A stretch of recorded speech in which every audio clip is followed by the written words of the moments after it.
नमस्कार, आप सबका स्वागत है एस्ट्रो जर्नी या डिवाइन वॉइस पर। आज की इस डिस्कशन में हमारी जो चर्चा का विषय रहेगा कि जब 11वें घर का जो स्वामी है, 11th लॉर्ड जो है, वो 10th में बैठा हो या त्रिकोण में आता है, 5th हाउस में आता है, तो नॉर्मली क्या रिजल्ट्स जो हैं जातक को देखने को मिलते हैं।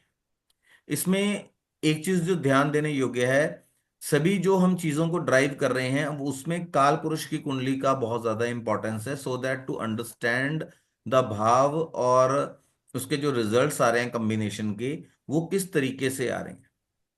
अब बहुत सारे लोगों का ये पॉइंट होता है कि बेगुर नंदी नाड़ी में तो ये चीजें नहीं हैं, ये आप हमें वैदिक का बता रहे हो। लेकिन यहाँ पे जो गौर देने वाली बात है, ध्यान में रखने वाली बात यह है कि काल पुरुष कुंडली का जो है बहुत ज्यादा इंपॉर्टेंस है ज्योतिष के अंदर।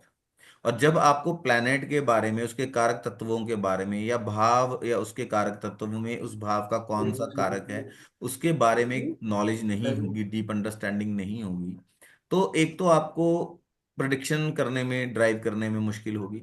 दूसरा, जब किसी कम्बिनेशन का कोई एक रिजल्ट बताया जाता है, कहीं पर भी भृगुनंदी नाड़ी हो, कोई भी पद्धति हो, तो आपको ये चीज तो आप कभी भी सोच नहीं पाएंगे कि ये रिजल्ट क्यों बताया गया है।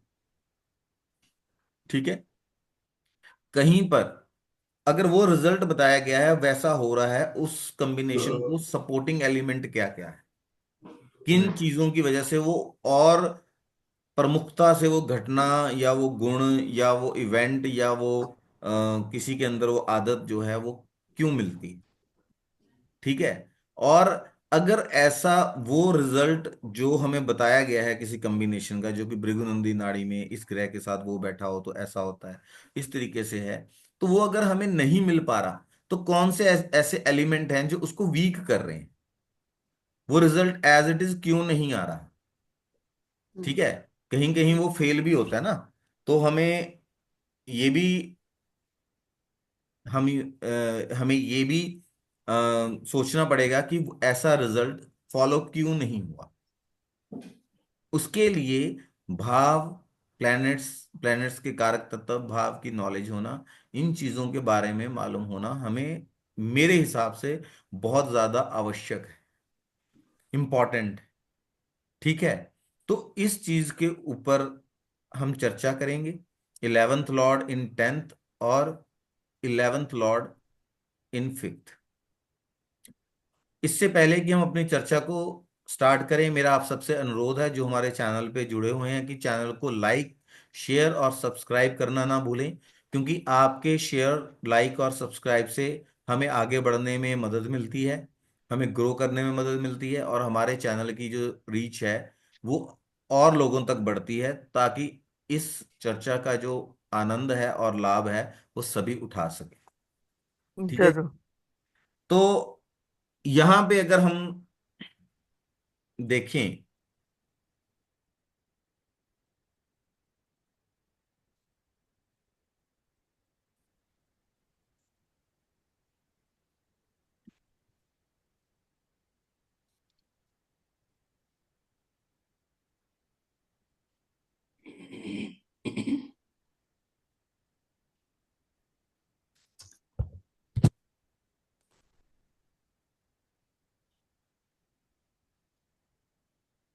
11th लॉर्ड इन 10th हाउस। ठीक है। अब 11th का लॉर्ड अगर 10th हाउस में है, काल पुरुष कुंडली के अंदर 11th लॉर्ड कौन है? सैटर्न, जी सर। शनि है। और 10th का लॉर्ड भी शनि है। जी। जी। 10th का कारक भी शनि है, 11th का कारक बृहस्पति है। जी। तो 11th के लॉर्ड का 10th में जाना, तो वो दिखाएगा कि ऐसे जातक के कर्मों की ग्रोथ को दिखाएगा। कर्मों से लाभ का जो, हमारा लाभ का स्थान है या लाभ का प्लेनेट है, लॉर्ड है, उस भाव का जो अधिपति है, वो कहीं भी अगर जाता है तो उस भाव से लाभ, अगर वो मजबूत हो रहा है वहां पे जाके, अपने फ्रेंड्स के साथ बैठ रहा है या अपने मित्रवत राशि में जा रहा है, जब कोई भी लॉर्ड कहीं जा रहा है तो वहां जाके अगर मजबूत है, कंफर्टेबल हो रहा है, तो वहां पे ग्रोथ करेगा।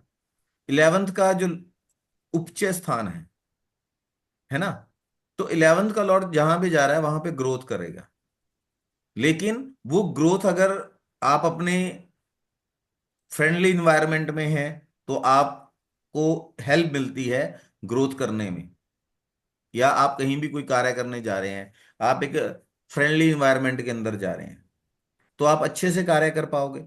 वहीं पर अगर आप कहीं पे जा रहे हैं, वहां आपको अनकंफर्टेबल इन्वायरमेंट मिलता है, तो आपको अपना काम करने में क्या होगी? दिक्कत। दिक्कत होगी ना। आप कंफर्टेबली वो कार्य नहीं कर पाओगे, आपकी जी। एफिशिएंसी कम हो जाएगी। आपकी जो चीज आप जिस हिसाब से करना चाह रहे हो वो नहीं हो पाएगी। वहीं पे अगर आपको फ्रेंडली इन्वायरमेंट है, आपकी वो एफिशिएंसी को बढ़ा देगा, आप अच्छे से वो कार्य कर पाओगे। राइट। राइट। जी जी। सर। तो ऐसे ही हम एस्ट्रोलॉजी में भी उम्मीद कर सकते हैं। बिल्कुल। जब वो 11th का लॉर्ड कहीं भी जा रहा है वो ग्रोथ कर रहा है, अगर उसको अच्छा एनवायरनमेंट मिलेगा, फ्रेंडली प्लैनेट्स मिलेंगे, फ्रेंडली भाव होगा, या जिस राशि में जा रहा है वो फ्रेंडली राशि होगी, वहां पे वो अच्छे से कार्य करेगा। अगर वहीं उसको अनकंफर्टेबल इन्वायरमेंट मिलेगा, अनकंफर्टेबल इन्वायरमेंट से मतलब पाप प्रभाव में आ जाएगा, दुश्मन ग्रहों के साथ बैठ जाएगा, अपने दुश्मन की राशि में चला जाएगा, या अच्छे भाव में नहीं जाएगा, या आपके मित्र की राशि में नहीं होगा, तो उसका काम तो ग्रोथ करना है, लेकिन वो ग्रोथ नहीं कर पाएगा, अपनी एफिशिएंसी से कार्य नहीं कर पाएगा। लेकिन वहीं पर वो 10th में जाता है। तो जब भी हम कोई बात कर रहे हैं, सबसे पहले हमें कालपुरुष कुंडली को ध्यान में रखना है। तो उसकी खुद की राशि है, कर्मों का स्थान है, तो वो कर्मों की ग्रोथ दिखा रहा है, कर्मों की ग्रोथ हो रही है, कर्मों से लाभ हो रहा है। तो ऐसा इंसान, अब देखो, ऐसा इंसान अगर कहीं भी कोई भी कार्य कर रहा है तो उसको अच्छी खासी सफलता मिलती है, थोड़े एफर्ट से कार्य होता है, समाज में रिस्पेक्ट मिलती है, पॉपुलैरिटी मिलती है। जब आप अच्छे कार्य करेंगे, जब आपके कार्य को समाज में एक्सेप्ट किया जाएगा, तो नेचुरल है कि आपको ख्याति भी मिलेगी, मान सम्मान भी मिलेगा, और आपके जो कर्म है और जो आपकी ख्याति है या स्टेटस है वो समाज के अंदर एक परमानेंट स्थान हासिल करेगा। जब मैं परमानेंट स्थान की बात कर रहा हूं तो उससे क्या तात्पर्य है, बताइए आप लोग, बताइए। आवाज आ रही है? मैंने चाबी कहाँ करी? हाँ जी सर, सर सुनिए सर, क्या मैंने थोड़ा सुना नहीं था अभी। अगर वो ग्रोथ अगर अच्छी। कोई इंसान, मतलब जिसका 11th लॉर्ड 10th के अंदर है, हम्म, तो उसकी अगर प्लेस, पॉपुलैरिटी, ऑनर, इज्जत, मान सम्मान जो है, स्टेटस है, वो परमानेंट नेचर का है सोसाइटी में, हम्म। ठीक है, तो उससे आप क्या समझते हैं? स्टेडी रहेगा, मतलब वो उतार चढ़ाव नहीं आएंगे उतने। जो पोजीशन अटेन कर ली उस पर टिका रहेगा, मतलब या ऊपर ही उठेगा। और सर उसका स्टेटस बना रहेगा। और अब कई लोग आपने देखे हैं, कई हस्तियां ऐसी होती हैं जो इस समाज में आते हैं और अपने जीवन काल में जो कार्य करते हैं, हम्म। ठीक है, उसमें उसका उसमें वो करियर लंबा चलेगा सर, लंबा मतलब। चलता है, स्थायी होता है, हम्म, लेकिन उनके इस दुनिया से जाने के बाद भी हाँ उनका नाम रहता है। जी, उनको याद करेंगे जी। अब जो इंसान आया, उसने कोई कार्य किए, वो अपने इस जीवन में जीवन को भोग के चला गया, लोग उसको भूल गए। हम्म, वो तो सबके साथ ही हो रहा है। जी। परमानेंट से क्या मतलब है? परमानेंट से मतलब है कि अपने जीवन काल में कार्य किए और वो एक्सेप्ट किए समाज तो ने, और उसके जाने के बाद भी उसको याद कर रहा है। दैट जैसे इज वो द एक्चुअल परमानेंसी। एक आइकॉनिक स्टेटस बना ले, जैसे महात्मा गांधी चले गए लेकिन अभी भी पूरी दुनिया में उनका नाम है, बहुत वो सारे ऐसे रिजल्ट। लोग हैं जो हाँ, ऐसा बहुत काम कर ऐसे। जाते हैं जो हम्म, उनके जाने के बाद भी लोग उन्हें याद करें। जी। एक पॉइंट। हम्म, ठीक है। फिर आम तौर पर ये देखा गया है एस्ट्रोलॉजी में हम्म, कि सूर्य और शनि जब बैठे होते हैं साथ में, तो उसको एक अच्छा कॉम्बिनेशन नहीं माना गया है। हम्म, अगर 10th का लॉर्ड 11th में है, यानी 11th का लॉर्ड सॉरी 10th में है, हम्म। Saturn 10th house. ठीक हम्म। है। बृहस्पति और सूर्य ये हम्म। पावरफुल हों और इसका कॉम्बिनेशन बन जाए। हम्म। ठीक है। सूर्य बृहस्पति शनि,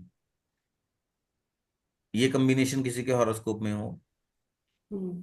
कंफर्टेबल हो, पावरफुल हो, अच्छी स्ट्रेंथ के साथ हो, राइट। हम्म। जी। तो यहां पे एक चीज देखने वाली है, चलो वो भी मैं बताता हूं। तो ऐसा इंसान जो होता है उसको उसके एल्डर्स जो हैं गाइड करते हैं अपने जीवन में आगे बढ़ने में। ठीक है। उसके टैलेंट को रिकॉग्निशन मिलती है। टैलेंट एक चीज हुई, टैलेंट होना, उसके अपनों द्वारा सपोर्ट किया जाना और उसके टैलेंट को रिकॉग्नाइज किया जाना। ठीक है। और उसका परिवार उसको सपोर्ट करता है, समाज उसको सपोर्ट करता है कि वो अपने टैलेंट को आगे बढ़ाए और अपने जीवन में एक अच्छी स्थिति या सम्मान वाली जगह पे पहुंचे। ठीक है। जी सर। सूर्य बृहस्पति शनि। हम्म। अब एक चीज यहां पे मैं बोलूंगा, अभी आप देखिए कि बृहस्पति 10th हाउस में होता है तो नीच का होता है। हम्म। ठीक है। अब यहां एक पॉइंट बड़ा इंटरेस्टिंग है।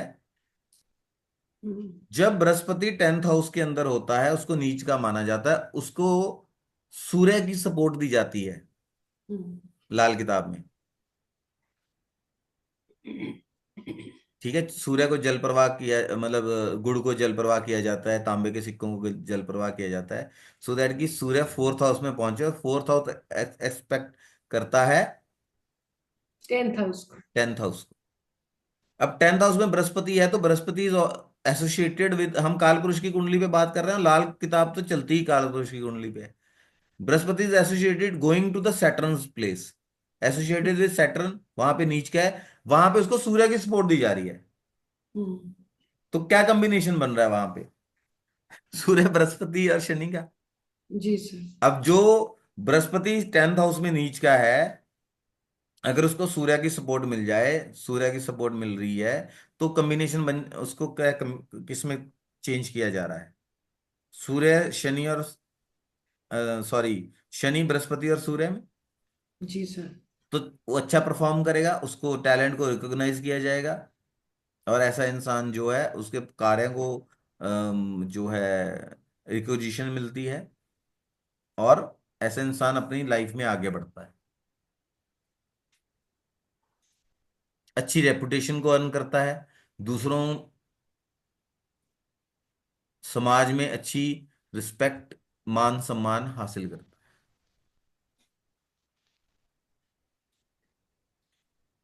ठीक है। अब 10th में अगर 11th का लॉर्ड हो, इस पे डिपेंड करता है कि वो बेनिफिक प्लैनेट्स के साथ बैठा है या मैलेफिक के साथ बैठा है। वो कमाता जरूर है। अगर बेनिफिक के साथ बैठा रहेगा इजीली यानी मनी अर्न करेगा और सही और अच्छे साधनों से अपनी पैसा कमाएगा। अगर मेलेफिक्स के साथ बैठा है तो उल्टे सीधे कार्य करके भी पैसा कमाएगा, पर पैसा जरूर कमाएगा।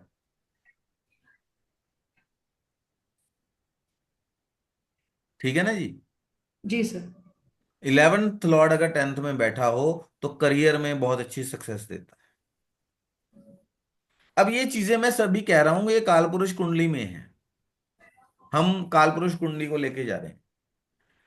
लेकिन किसी का तो कोई लगन है, किसी की कोई राशि है, किसी का कुछ है, किसी का कुछ है, तब ये चीज हम कैसे करेंगे, कहेंगे, राइट।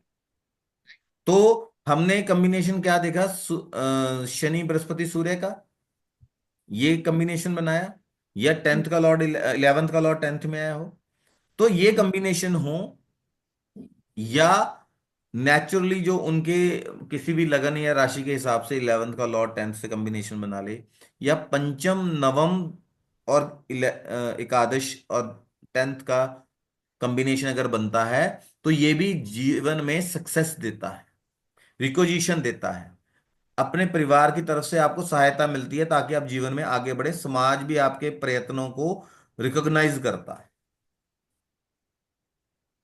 पंचम, सूर्य पंचम, हम्म, लगन, लगन को भी हम इसमें काउंट करेंगे, लगन का तो इन्वॉल्व होना जरूरी ही है। पंचम नवम, बृहस्पति का मूल त्रिकोण नवम है, ठीक है। जी सर। 11th और 10th का लॉर्ड शनि है, तो ये तीन हो गए।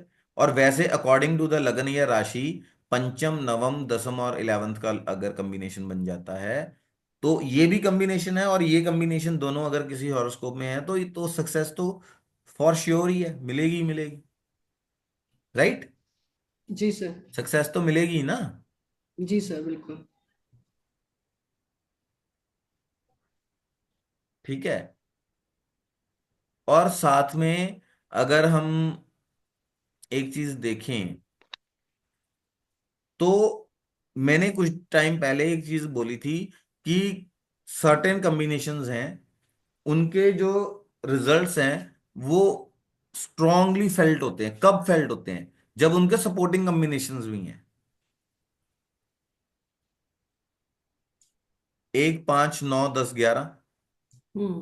बृहस्पति सूर्य शनि। अब किसी के हॉरोस्कोप में दोनों ही हैं, हम्म। तब आप कहोगे ना कि हाँ भाई आपको सक्सेस मिलेगी, पैसा कमाओगे। ऐसा इंसान जो है शासक होता है, इंटरप्रेन्योरशिप होती है उसमें, अपना कार्य करने की क्षमता होती है, अपना कार्य, अपना जो इंटरप्रेन्योरशिप जिसे बोलते हैं, कि अपना कोई सेटअप करना जहां वो खुद बॉस हो। वो किसी के अधीन कार्य करना पसंद नहीं करता, किसी को सर्व करना पसंद नहीं करता। लाइफ में पैसा इजीली आता है। अब यहाँ पे हम साथ में ये भी चेक करेंगे कि 10th के जो अष्टक वर्ग पॉइंट्स हैं वो कितने हैं, 11th के कितने हैं। हमेशा 11th हाउस के पॉइंट्स जो हैं ज्यादा होने चाहिए। 10th तो हमारे एफर्ट्स हैं, ठीक है। इन सब चीजों को भी हम देखेंगे। अगर शनि, जो कि 11th का लॉर्ड है, 11th के लॉर्ड के साथ अगर शुक्र और चंद्रमा का कनेक्शन हो जाए तो ऐसा इंसान स्पेकुलेशन से भी कमाता है। अब शनि शुक्र चंद्र, या 10वें और 11वें का कॉम्बिनेशन हो, साथ में शुक्र और चंद्र अच्छी स्थिति में बैठे हों, अफ्लिक्शन ना हो, अच्छी मित्रवत राशि में बैठे हों, उच्च के हों, कंफर्टेबल पोजीशन में हों, तो ऐसा इंसान इंसान स्पेकुलेशन से, शेयर मार्केट से, इन्वेस्टमेंट से, म्यूचुअल फंड से, अब जुआ सट्टा भी कह सकते हैं, ठीक है। तो हमेशा नेगेटिव वर्ड्स नहीं, आजकल स्पेकुलेशन का एक अलग, एक तरह से वो प्रोफेशन ही है। शेयर मार्केट को स्टडी करना, कमोडिटीज से, जो मार्केट से पैसा कमाते हैं, मार्केट से, मार्केट की हलचल से। स्पेकुलेशन को आप मात्र इतना इस यहां तक सीमित नहीं रख सकते कि शेयर मार्केट से कमाएगा, जुए से कमाएगा, सट्टे से कमाएगा।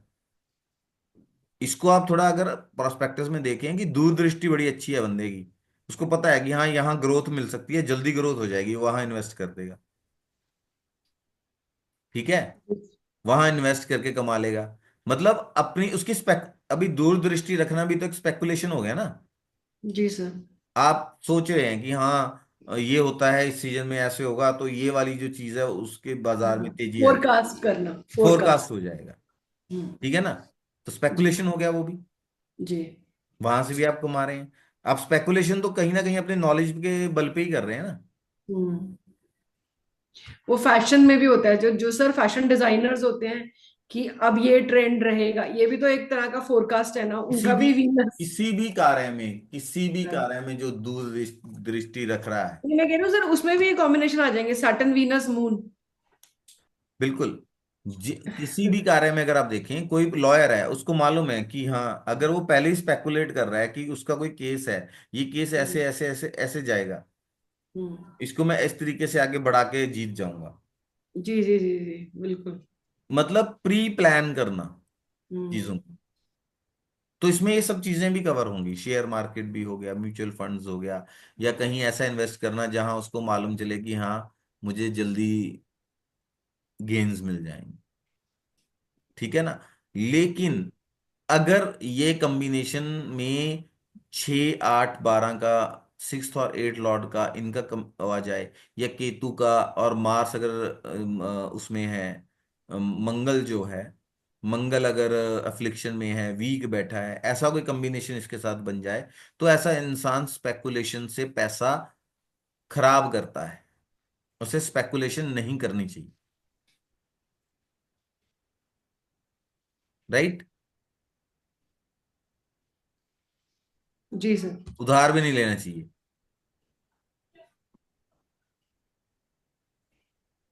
सर इस कॉम्बिनेशन का एक बार दोबारा से रिपीट कर देंगे प्लीज। किसका मैडम?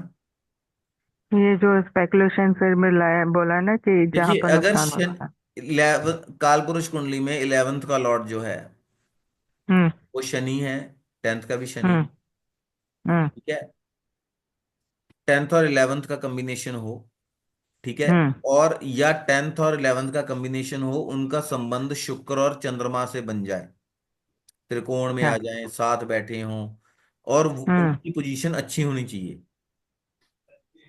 अपनी राशि के हों, चंद्रमा शुक्ल पक्ष का है, स्ट्रेंथन्ड है, मित्रों के साथ हम्म। बैठा हुआ है, ऐसी चीजें अगर बन रही हैं तो ऐसा इंसान प्री प्लानिंग, फोरकास्ट, स्पेकुलेशन से, शेयर मार्केट से, म्यूचुअल फंड से, अपनी दूरंदृष्टि से, मतलब दूरंदृष्टि की मतलब आपने पहले ही स्पेकुलेट कर लिया कि ये सेक्टर जो है वो ग्रो कर रहा है, यहां मैं इन्वेस्ट हम्म। तो फटाफट मुझे पैसा मिल जाएगा। तो ऐसी चीजों से पैसा कमाता है। लेकिन हम्म। इसी कॉम्बिनेशन में अगर छठे का लॉर्ड आ जाए, एट्थ का लॉर्ड आ जाए, अब ये दो चीजों की मैं बात कर रहा हूं। मंगल की अलग से नहीं नहीं और नहीं नहीं नहीं मंगल। नहीं नहीं नहीं नहीं। इसको समझिए, शनि शुक्र और चंद्र का कॉम्बिनेशन बन रहा हो, हम्म। ठीक है, उसमें केतु शनि शुक्र। केतु आ जाए, या मंगल आ जाए जो हम्म। अफ्लिक्टेड है, हम्म। एक चीज। दूसरी चीज, हम्म। एक तो ये हो गया, अब इसको साइड कर दो आप। ठीक है। 10, आपका कोई भी लगन हो सकता है। जी। अब ये तो है नहीं कि आप काल पुरुष के लगन में ही पैदा हो गए, नहीं वो तो है। आपका कोई भी लगन है, तो हम्म। उसका 10वें और 11वें का कॉम्बिनेशन जो है 6 और 8 से बन जाए, हम्म। तो स्पेकुलेशन नहीं करनी चाहिए, ओके। उधार पैसा नहीं लेना चाहिए, कर्जा नहीं लेना चाहिए, उधार नहीं पाएगा, ओके। मतलब इनको स्पेकुलेशन से दूर रहना चाहिए। दूर रहना चाहिए। अब हम्म। यहां एक कॉम्बिनेशन है जो कालपुरुष कुंडली के हिसाब से है, ठीक है। हम्म। फिर देन उसके बाद हम किस चीज को कंसिडर कर रहे हैं कि आपका लगन क्या है, राशि क्या है, उसके हम्म। हिसाब से 6 8 10 11 का लॉर्ड कौन सा है, अगर वो कॉम्बिनेशन बन रहे हैं, ठीक है, हम्म। तब क्या आपको रिजल्ट, वो रिजल्ट जो है स्ट्रांगली फॉलो होगा। हम्म। ठीक है। समझ गई, इसलिए जो है ना फिर मेरे को फायदा नहीं होता, मेरे को नुकसान ही होता है। चलिए, आपका स्पेकुलेशन नहीं करनी चाहिए फिर। ठीक है। हाँ मुझे अभी ये इस बारे में सोचना होगा। अच्छा, हम नॉर्मली एक बात करते हैं कि मंगल 6th हाउस में हो तो मतलब कर्जा नहीं लेना चाहिए। जी। छठे का कारक कौन है? बुध और केतु, दोनों ही मंगल के दुश्मन। जी। ठीक है। तो अब आप ठीक। देखिए कि ये कॉम्बिनेशंस हैं, फिर उसको आप लगन के हिसाब से कॉम्बिनेशंस के साथ अगर ब्लेंड कर रहे हैं, तो कालपुरुष कुंडली, अब बीएनएन के अंदर कॉम्बिनेशन बताया हुआ है, सूर्य शुक्र चंद्रमा। जी। आप बोलोगे जी शनि जो है लाभ का है ना, शुक्र जो है आपके हम्म। फाइनेंसेस हैं, चंद्रमा फ्लक्चुएशन है, जी। तो आपको फ्लक्चुएशन देगा, किसमें देगा? पैसे में। हम्म। लेकिन यहां तो बोल रहा है कि स्पेकुलेशन से कमाएगा। हम्म। अच्छा, आप किसी की कुंडली देखते हो, आप ये कॉम्बिनेशन देखा, अब आपने बोला कि आप तो स्पेकुलेशन मतलब आपके फाइनेंसेस में वो आएगा, काफी सिलेक्ट। फ्लक्चुएशन रहेगी, लेकिन हम्म। वो बोल रहा है कि ऐसा तो कुछ भी नहीं है। हम्म। है ना। क्योंकि गेंस भी दे रहा है वो। वो तो बोल रहा है कि मैं तो स्पेकुलेशन से पैसा कमा रहा हूं। तब आपको क्या हम्म देखना है आप। अब ये डिफरेंट हो गया, आप बोलोगे कि जो ये कम्बिनेशन बताया ये तो काम नहीं कर रहा। हम्म तब आपको ये भी तो देखना है कि आपका जो 10-11 का कॉम्बिनेशन है, और हम्म शुक्र और चंद्रमा अच्छी पोजीशन में अगर बैठे हैं, हम्म ठीक है, तो अभी ये कॉम्बिनेशन ठीक। क्या है, फ्लक्चुएशन नहीं दे रहा है, स्टेबिलिटी है। हम्म राइट। ठीक। शनि, शुक्र की डिग्री सबसे ज्यादा हो, followed by Shani, followed by चंद्रमा। हम्म मतलब चंद्र की डिग्री कम है, शनि की उससे ज्यादा है, उसकी उससे ज्यादा है, शुक्र की उससे ज्यादा है। हम्म वो बोल रहा है कि मैं तो स्पेकुलेशन से पैसा कमाता हूँ। क्या कहिए, रिवर्स हो जाए तो कम उल्टा हो जाएगा। अब जिसकी डिग्री ज्यादा होगी वही शनि उनकी की सबसे ज्यादा, चंद्रमा की सबसे बीच में, ज्यादा और शुक्र की होनी सबसे चाहिए। कम।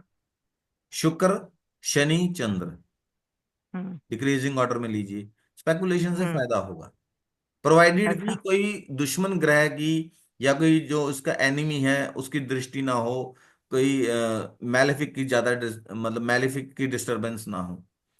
लेकिन वहीं केतु अगर की इस दृष्टि आ कॉम्बिनेशन में जाएगी केतु तो आ बात गया, बनेगी। हम्म इस कॉम्बिनेशन में केतु के ट्राइन में हो गया। केतु के ट्राइन में हो गया, केतु आ गया, और आप हम्म देख रहे हो कि हॉरोस्कोप के अंदर भी हम्म 6-8 का जो लॉर्ड है वो 10-11 के लॉर्ड से कंबाइनेशन बना रहा है। जी। तो उसको स्पेकुलेशन से फायदा नहीं होगा। फाइनेंशियल फिर उसको नुकसान होगा। फाइनेंशियल जो डिस्टरबेंस रहेगी, फ्लक्चुएशंस हम्म रहेंगी, स्पेकुलेशन करेगा तो उसको दिक्कत आ जाएगी। अगर कर्जा ले लेगा, तो लोन्स ले चुकाना लेगा, मुश्किल हो तो उसको जाएगा। चुकाने में मुश्किल होगी। हम्म तब आप क्या करोगे, क्या करोगे फिर? इसमें तो दोनों कॉम्बिनेशन अगर बन रहा है, गेंस का भी और लॉस का भी, तो फिर तो उसको तो अवॉइड ही करना चाहिए। इस कॉम्बिनेशंस के अंदर आप केतु का उपाय करेंगे, केतु का ऐसा उपाय करेंगे जिससे कि केतु कंफर्टेबल हो, वहां से रेमेडी करके वहां से हटाएंगे। और चंद्रमा का भी रेमेडी करेंगे ताकि चंद्रमा वो उचका स्थिरता होकर जाए। 7वें घर में हो तब भी। ठीक है ना। हम्म उच्च का नहीं बोला, मैं बोल रहा हूं कि जैसे केतु आ जाए, हम्म। तो उस केस में। तो आपका पर्सनल हॉरोस्कोप हम आफ्टर द क्लास लेंगे। ठीक है। मतलब ये है कि अच्छा। सर केतु ही खराब करता है चंद्रमा को, तो नहीं इसलिए हम अगर चंद्रमा। चंद्रमा भी फ्लिक्शन में है, शनि शुक्र का तो कॉम्बिनेशन ठीक है, हम्म, तो चंद्रमा को और केतु को तो हम सुदृढ़ करेंगे ना जिस कॉम्बिनेशन में जो हम्म, अच्छा है। ये दिस पार्ट इज लाल किताब। हम्म। ठीक है ठीक समझे आप?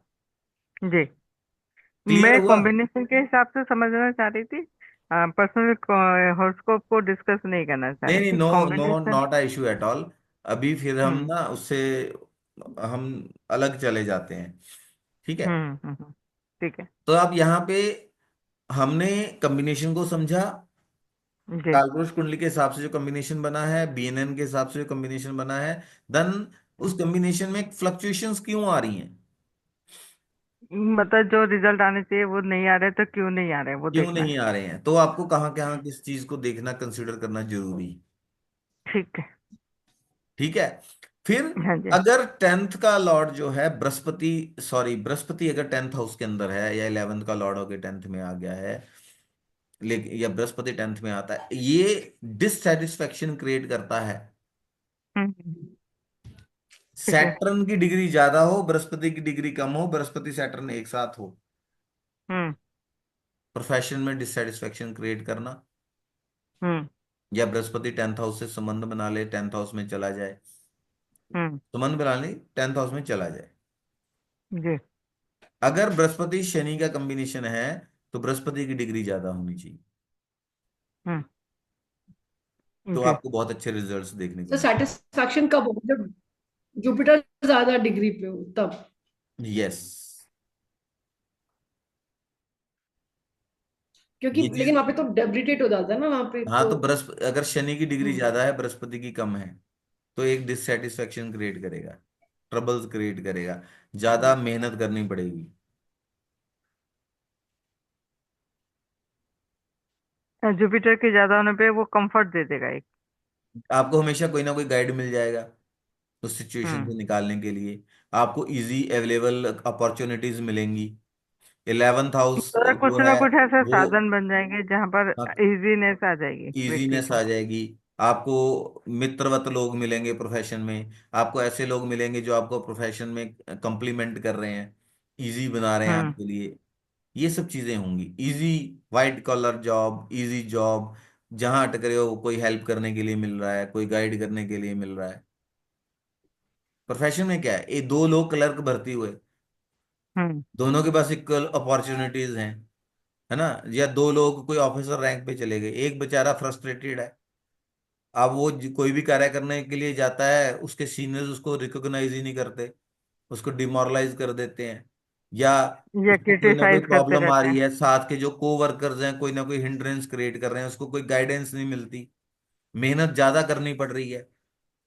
अब एक बंदा है, अब वो सेम उसमें है, वो मस्त है, उसको सीनियर्स भी वेलकम करते हैं उसके, उसको गाइडेंस मिल जाती है, को वर्कर्स उसको हेल्पफुल हो जाते हैं, तो उसकी जॉब इजी हो जाती है। Hmm. It is a team work ना, इंडिविजुअल शो नहीं होता है कहीं, कहीं भी चले ठीक। जाइए आप। जब आप प्रोफेशनली कार्य करते हैं, it is always a team work. जी। ठीक है। अगर ठीक। मरकरी 10th हाउस में हो और अफ्लिक्शन में हो, इसको हम्म। भी याद रखिएगा, और अफ्लिक्शन में हो, तब हम्म। ऐसा इंसान अपने प्रोफेशन के प्रति डिवोटेड नहीं होता, और येन जी। केन प्राक्रेन कैसे भी करके पैसा कमाना चाहे। ओके। अगेन क्या हो रहा है, कालपुरुष कुंडली का 6th हाउस का लॉर्ड जा रहा है ना जी सर। हम्म। 10th में, डिवोशन कम कर रहा है। जिसको और कहते हैं कैसे साम दाम दंड कैसे ना भेद यूज कैसे करना। ना कैसे करके पैसा कमाना चाह रहा है, साम दाम दंडभेद, इसका एक बहुत अच्छा कॉम्बिनेशंस बताऊंगा। ठीक है। लेकिन मरकरी इन 10th हाउस अगर किसी लेडी के उसमें है, तो इमोरल वैल्यू के साथ वो कॉम्प्रोमाइज करती है, मॉरल ओके। वैल्यू के साथ कॉम्प्रोमाइज करने वाली होती है। तो मरकरी पे फ्रिक्शन आ जाए, या 4th हाउस से हम किसी भी फीमेल की मॉरल वैल्यूज क्या हैं वो देखें। ठीक है। तो ठीक है। मरकरी की पोजीशन, और एक्यूरेटली हम देखना चाहते हैं तो मरकरी का 4th हाउस से कनेक्शन क्या है, या 4th हाउस का जो 4th हाउस जो है वो कैसी स्थिति में है किसी भी फीमेल का, that will tell about the moral values of the female. Okay. Right. Right.